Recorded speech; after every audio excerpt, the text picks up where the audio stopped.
going on, y'all? So today's video we're gonna be testing the rail frame 4501. Right now I'm waiting for her to depart, fix it in a little bit. So hope you enjoy the video. Remember to like, comment, and subscribe.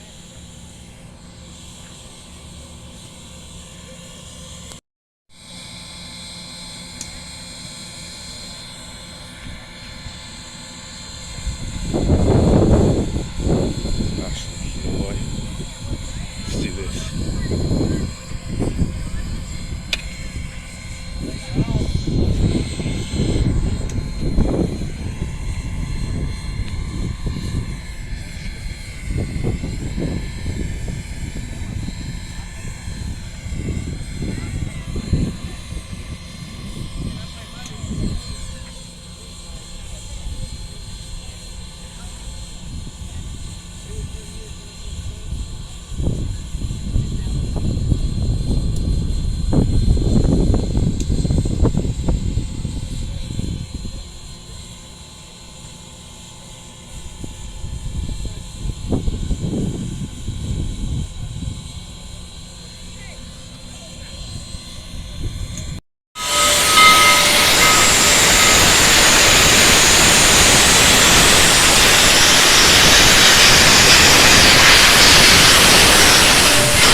Yeah, I'm pumping.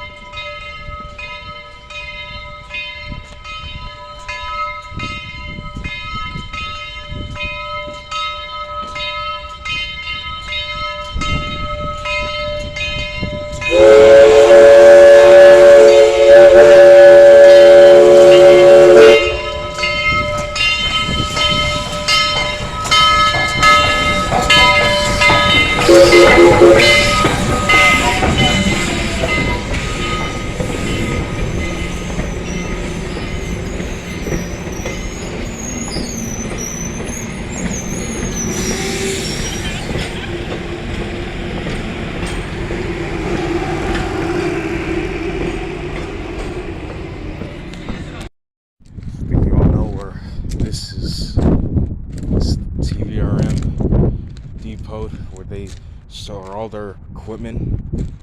There's the 913s, well, boss cars. I mean, cars, whatever you call them.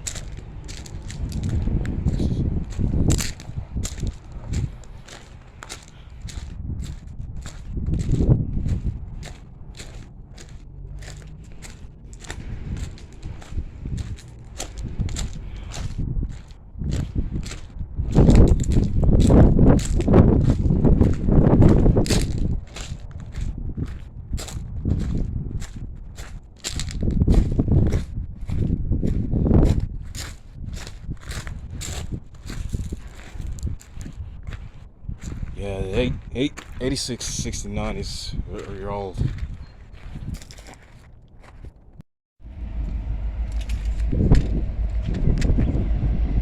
Oh yes.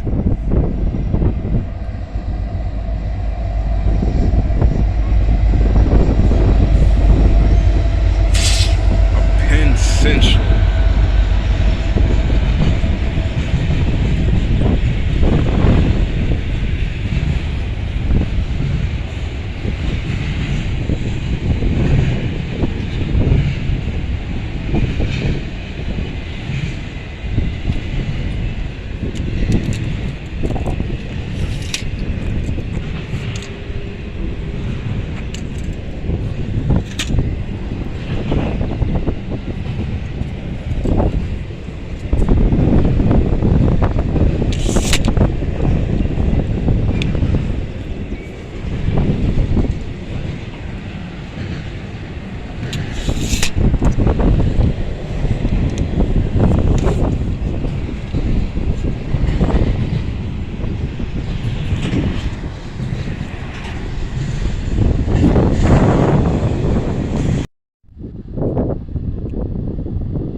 Alright, what's up, y'all? So, just want to tell y'all that tomorrow morning I'm going to Tennessee Valley Railroad Museum just to ride the train and get some footage and all that.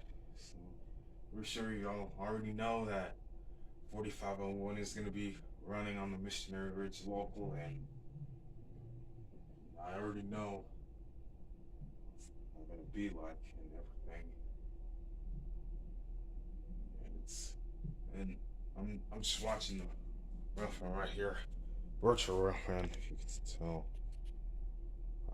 Right now I think 4501's fixing to back out and everything. Yes, alright.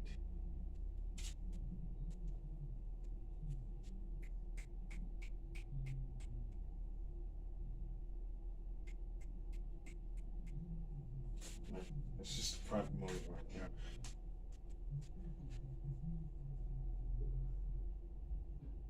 Alright.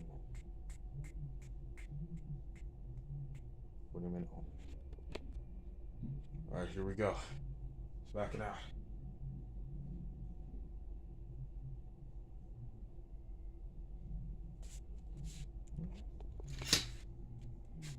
Let me get close so I can.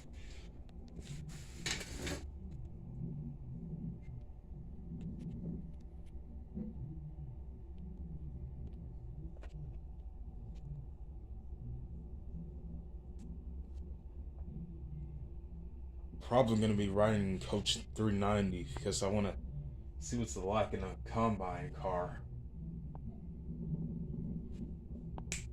Oh yeah, and I can't forget my mask either. My bandana mask.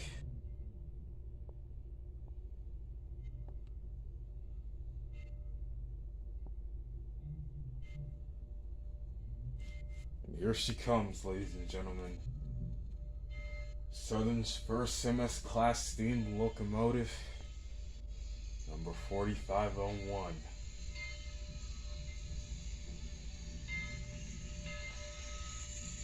Let's go flying. See you tomorrow morning, old girl. Alright, so I just want to let y'all know that I'm going to tvrm tomorrow morning, and hopefully get some footage and everything. Alright, so welcome back to another Tennessee Valley Railroad Museum video. I'm gonna ride the train. As you can see, we're in the display yard where we got lots of engines, and if you can see right now, they got the tent set up.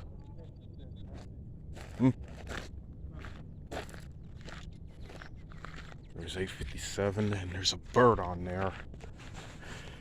And we'll go. Let's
the back of 390. 4501 is going to be pulling out the train today. As most of y'all know, 4501 was built in October of 1911 by the Baldwin Locomotive Works, and this what it would be their 37th and 85th locomotive ever to be built. And most of y'all know the first engineer that drove 4501 was Mr. Walter C. Dove. I don't know what happened to him, but he used to be a good engineer. That he brought 4501 under its own power, on its own power to here. And when he got here, he just wanted Paul Merriman, who found the 4501 and bought it, wanted to run it immediately, as he wants to pull the whistle cord so much. Grand Junction. First and foremost, we need to get the entire train enjoy the ride. Direction wide east. So today we're going to Oh my God, this is so cool! railroad mechanism to utilize the train as far as running the line. Oh, fuck! The car. So just on the other side of the graph, Oh, the steam coming out. The steam coming out. so just as soon as our last tape rolls over that three-wheel slip, that's somehow the back of the entire train locomotive and all this passenger cars around the corner up to the top of the river and center of property. When you turn off Cromwell Road and enter it and make your way down to our parking lot. So it's been a long time. I think most of us do more U-turns and parallel parking than we do three-point turns. Now, the point being is that we will be able to run the line, get the train turned and head in the opposite direction towards East Chattanooga. We'll be pulling down the west leg of the line, front side of Grand Junction, well underway to our first stop at East Chattanooga. Now, as far as the direction of travel is concerned, currently to the left is our main line. That is a Norfolk Southern. You'll see occasionally the NSF accompanying those NS engines. And that mixed freight and coal trains over to your left. Now, that main line is very significant to the Railroad Museum in the fact that that line was completed in 1954. Now, just as soon as that line is in fact completed, the 3-mile stretch we're using today, once operated by the Southern Railway, once they built that 1954 line, the 3-mile stretch we're using today for our missionary relief, it abandoned. Now, who would have thought later that the Southern Railway would donate this property to the museum and we would utilize it for our missionary relief trips. Now, I want you to understand, this is not meant to be a scenic, historical, as far as scenic views, but it is historical in the fact that it is part of the old right-of-way of the East Tennessee, Virginia, and Georgia, as well as our historical points along our trip on the left and the right, which I will in fact point out. Once we arrive, we'll be using a historical 1916 turntable to turn our 1911 steam locomotive around. The significance of your locomotive of the day, which we started about a month ago, steam service. Our steam locomotive was the very first out of 182 MS-282 locomotives built for the Southern Railway. And out of those 182, will be the first and the only one left in existence that was not scrapped. So being the first locomotive by the Southern, at that point in time, that's so significant, used as a freight locomotive. The Southern Railway needed a riveting to come up with a problem, and that is an aging 280. That's the wheel arrangement. These aging railroad locomotives, replacing those with one of those 282s that were built for the Southern. But again, significant today in the fact that it's the only one of its class of it. We are currently backing around the east leg of the line. Let's talk briefly about your coaches. If you're running a coach 390, you're running a baggage combine operated by the Central Georgia Railways and NCX2. Your car would always be located directly behind that streamliner diesel locomotive. Each and every day, your train will leave from Savannah, Georgia in the early morning hours, traveling at high rates of speed to Atlanta, Georgia, several hours of layover, and then returning to Savannah in the early evening hours each and every day. Now, a significant part of the 390 has been replaced as far as its numbering system, and also being the fact that it's been replaced with its original paint scheme of the Nancy Hayes tube. Its original number 390, back into the blue and gray and gold lettering in Georgia. Now, the Nancy Hayes tube was named after a famous racehorse, which was named after a certain person, that would be Abraham Lincoln's mother, her maiden name. Now, at the same time, the Nancy Hayes tube would leave Savannah, Georgia, so too would another all-streamliner train lightweight coaches leave from Savannah to Columbus, Georgia. That was the Man of War, also named after the famous racehorse. He's Chattanooga. Your coaches were built in 1947 as far as the 390. The Sunlight coach that was built as a state-of-the-art as far as its lighting system, fluorescent lighting, Let's go. lighting a daylight type of lighting for the passengers. The difference would be that the lighting would be towards the center of the windows, and you would have shades as far as during the evening hours to pull those shades during your trip on your return to Savannah. If you're riding a 1488 or 1486, you may have noticed that their letter as far as names, the Emory and Henry, and the Randolph-Macon, that is a university name, smaller university in the state of Virginia.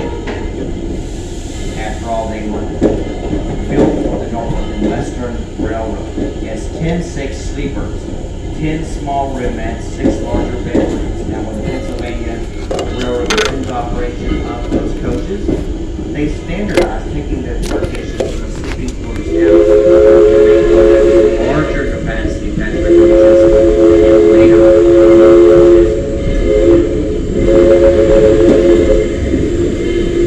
now, one of those coaches has been returned to its original paint scheme of that burgundy Tuscan paint color and gold. And of course, the other will be the black paint. Now look over to your left. Now when I say look left today, I'm talking about the parking lot side and of course the coaches you see in our display yards, such as the Richmond, Frederick, Potomac in 1947, car built in 1947, 907. That's another Nancy Hayes car that would be 543, built in 1947 by the American Car Foundry, 1949. We're going to be crossing over the Missionary Bridge, or Chickamauga Dam, I'm sorry. And it was a bridge that was constructed, and there's the walkway. It's 50 feet above. And as you can see, there's the walking trail. I don't know if you can see through all that smoke and everything. It's a Thai gang.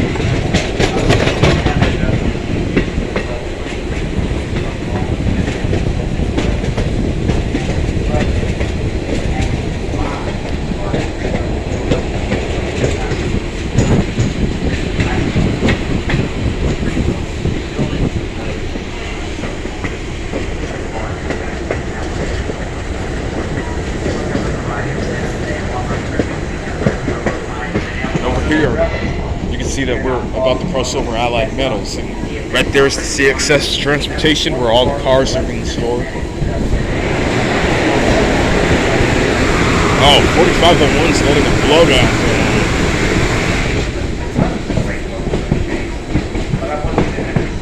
go. And as you can see, there's 630s all tender, and 6910, which is K&T 10. There's another tender, a box car, passenger car, a flatbed, another flatbed, and a coach, another flatbed, and there's this display car that used to be in the depot.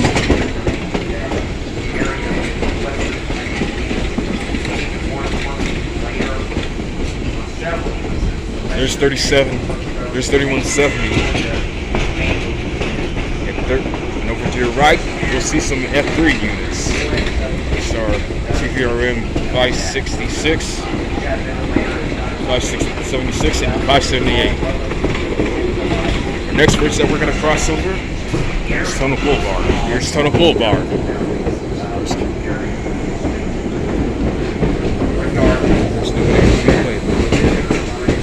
Now our next one is going to be Hitter. We're going to be going through the Missionary Ridge Tunnel. If you want to see that, then make sure you go on my Facebook Live because we're about to go through. All right, people. So we're about to go into East Chattanooga, and right here is Stevens Street, where there's home to a bunch of houses and a lot of neighbors.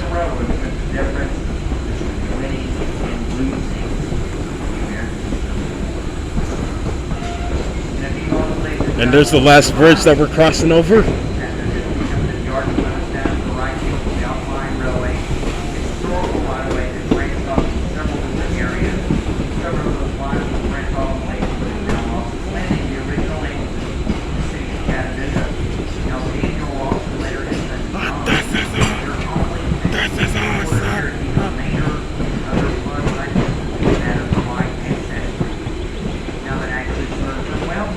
Alright people, we're about to come into East Chattanooga.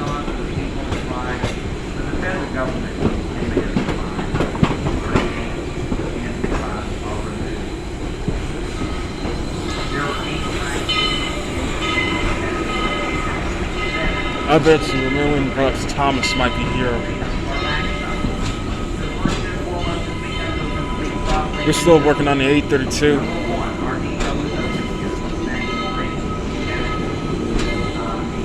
630 is right there. But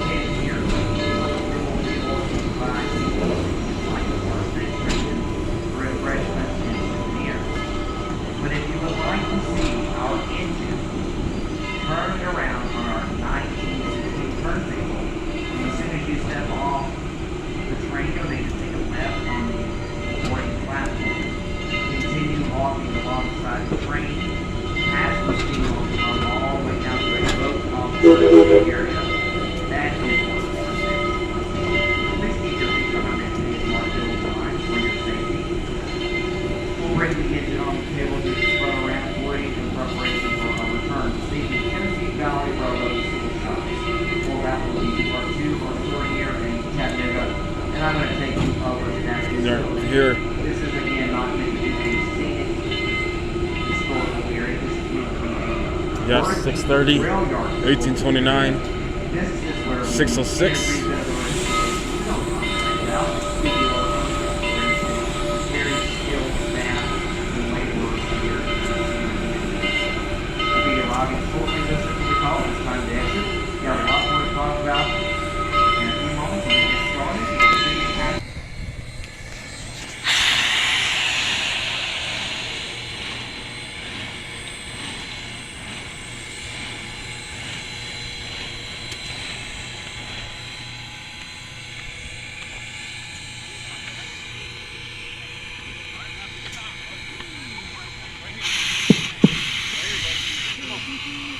Welcome to East Chattanooga, ladies and gentlemen. Now, this was the original established property of the Tennessee Valley Railroad Museum. Now, I know that's a short 3-mile stretch, but imagine starting here and going only as far as to the portal, which we just exited. They were doing it. Now, not just a pun, but quite literally, this whole operation is a balancing act. In the center of this table is a 6-foot diameter bearing. And whatever locomotive with whatever weight associated with that locomotive, you have to get it balanced over that 6-foot bearing. So about 200 tons of weight. Now, ladies and gentlemen, even with a motorized table, it's going to become a little more difficult if you don't get the weight balanced over the bearing itself. Right there, right about. Right there. Right there. Right there. Locomotive 45 the very first MS 282. Let's break that down. This is 282. That is referring to the wheel arrangement. Anytime you read about or view the description of any single locomotive, you're going to see a prefix. This engine right here is a beast. We're counting that wheel arrangement based upon wheel set. So for the 282 Mikado, start counting wheels. And there are your two trims there. Your leader pilot wheels. That's the two. Larger driving wheels, 4 on each side. 4 plus 4 is 8, and 2 trailing wheels underneath the truck. Mikado means emperor or ruler in Japanese because Japanese railroads were actually, believe it or not, ordering this American class locomotive, sending those over to Asia, reassembled there, and using those on Japanese railroads. It gets the nickname Mikado. Ladies and gentlemen, this is the very first MS-282 Mikado to be built for the Southern Railway out of 182, and it's the only one left. Not so significant as it was built, used up in Bull Scout, Tennessee, the Knoxville Division, and in 1948, just before it was retired by the Southern Railway, up in the Southern Indiana Division, the Southern. Certainly significant today. Perhaps that buys it a little time because the KNT, the Kentucky and Tennessee Railroad, a short line mining operation up in the hills and mining areas of the Kentucky and Tennessee mountains, based out of Stearns, Kentucky, buys this locomotive for about $8,000. Originally, it was over $23,000 to build by the Baldwin Locomotive Works in Philadelphia. Excellent spot. So when we're talking about a locomotive costing over $23,000, sold for $8,000, but even small operating railroads were phasing out their steam and dieselizing their railroads. By 1963, the KNT had this locomotive up for sale for $5,000. $5,000. And when it was purchased by one of the two founding members of this railroad museum for $5,000, it operated on its own power, and that's Throwback in Chattanooga. In 2014, we put almost $1.5 million into the restoration of the locomotive you see today. Unbelievable. You can't see if you put the time there around the world, anything to do. You can see them. You see most right here that are dirty. They saw that moment. Now, listen very closely. Part 2 of our tour here in Chattanooga. We'll need to meet you down the walkway. The walkway being the crossing after the train. Right there in front of the train, I'll meet you down there and I'll take you up that tall building known as our Tennessee Valley Railroad store shop. I'll be over there in a few minutes.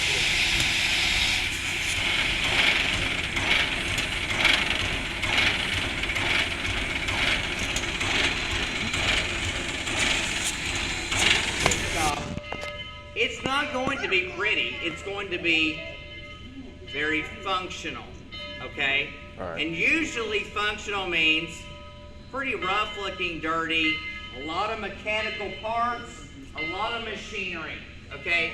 But the end result is the fact that if we do have some really incredible looking coaches, they have to come through a facility like this one.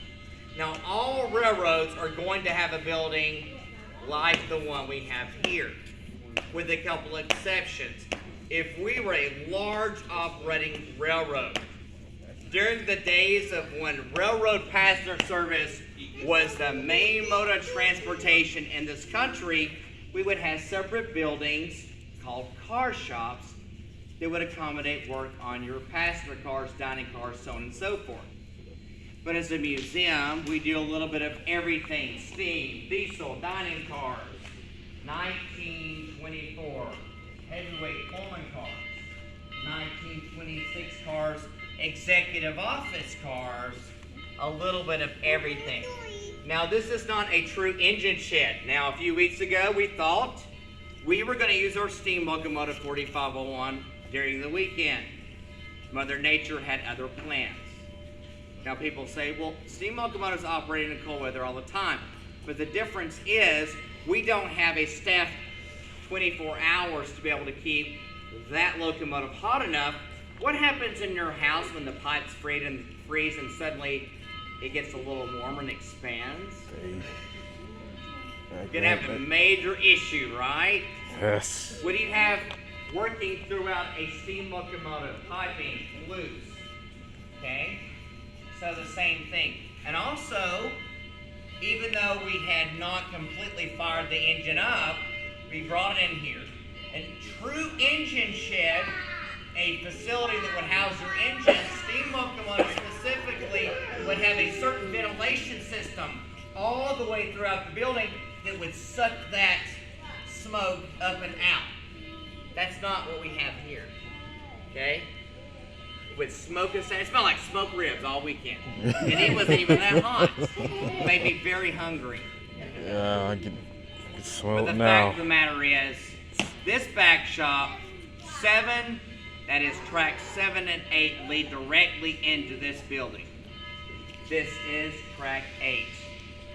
There are 2 sections of a back shop, but I ask you this first and foremost. Back shop being spelled B-A-C-K. I specify that because one lady thought a few months ago that I said bat shop. And that the bats roosted in the rafters, and that's why it was called so. Back shop. Where is a back shop located? In the, Oh, we got a jokester here. oh. And I appreciate it. You know, a lot of people don't want to say the obvious. It's in the back. What is it in the back of? The back of your rail yard. The back of your property. Do you want to have it out in the front? Do you want to have it out in the middle where you're still operating your railroad? Boom, comes to a complete stop because you got this machine, this locomotive, this coach right in the middle. You're taking it apart, replacing the parts. You can't get around it. It's an obstruction. That's not very wise. That's not very smart. You're going to have it towards the back of your rail yard. Because not only do you have to accommodate space for an engine or coach, you got to be housing the replacement parts for that equipment. So hopefully the coach behind me here will go back into Pullman green. I'm a purist. I like historical accuracy. Okay? I'm a little stickler about that. Okay? I'm a little obsessed with that. That is because it was delivered as number 528 for the Central Georgia Railway. That's what I was going to say. Number 528 Pullman. This is a heavyweight as opposed to your coach's lightweights. All right? I have some comments for that, but I'll stop there. Lightweights, just like it sounds, lighter weighted material. Heavyweights, they were built pretty heavy. Sturdy, yes, but you're talking about 85 to 90 tons of weight. Dang. Much less with a streamliner train with lightweight coaches. Okay? Originally, the roof on this car would be higher. It would be a clear-story roof. Now, if you want to know what that looks like, when you make your way out of the shop here, you look to the left, you'll see number 1688. Oh yeah, Still I know what it has looks the like. clear-story roof. I know exactly I what miss it those looks roofs like. because those high lighting fixtures hanging down the center. That's your 1920s, 1930s car. All right.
was that? Stainless operating system.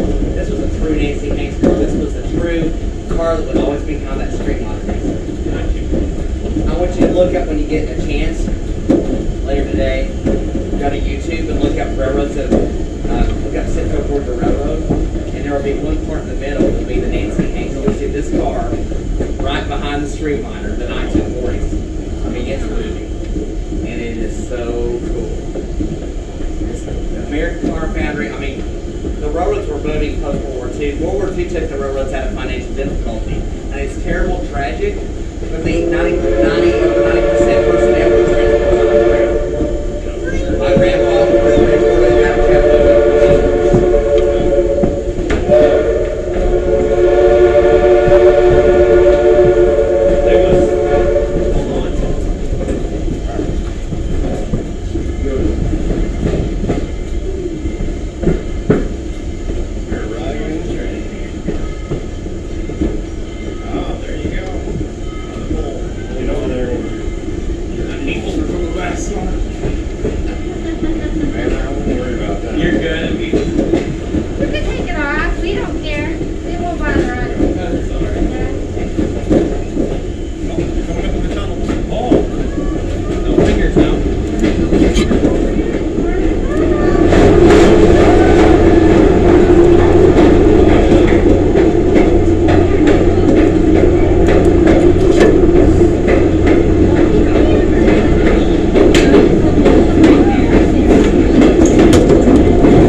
full park.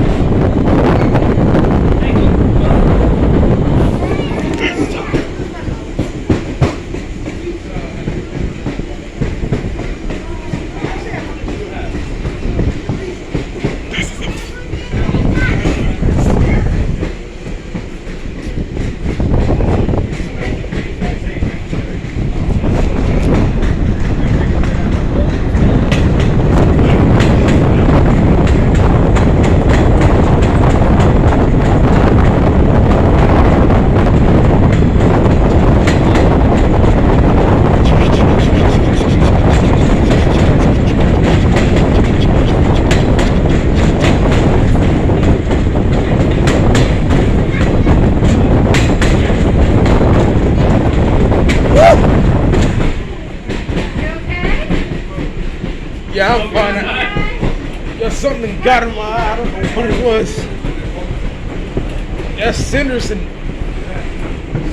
all that.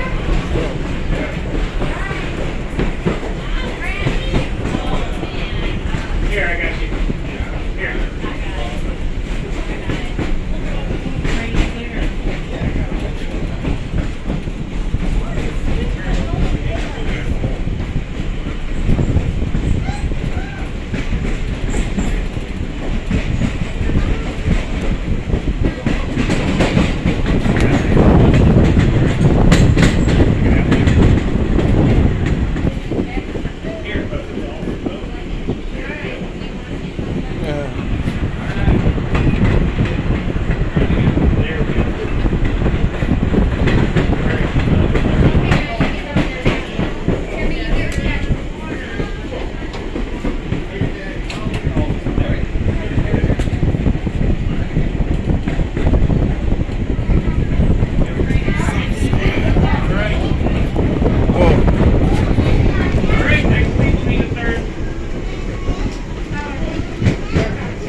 In a minute, y'all gonna hear the whistle when we're about to come into the station.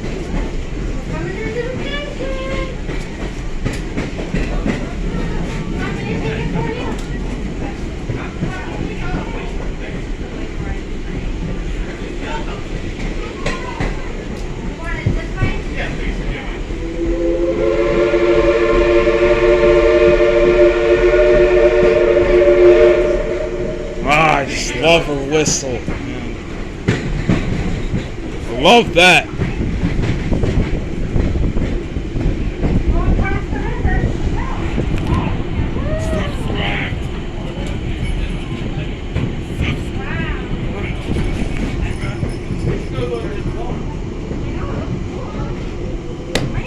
And it just continues? What the heck?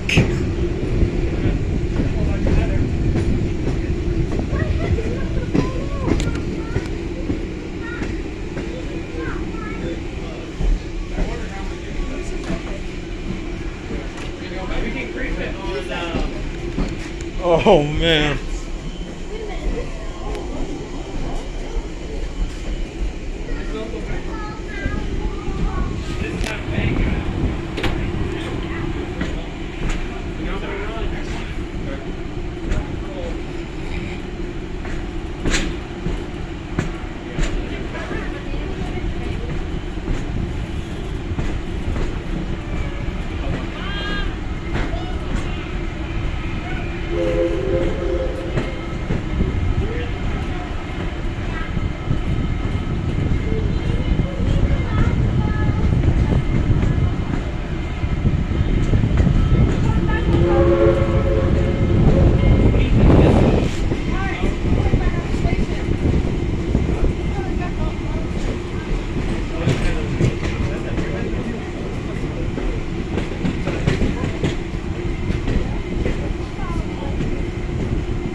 We do thank you for riding with us today. We hope you have a wonderful rest of your Sunday afternoon and week ahead.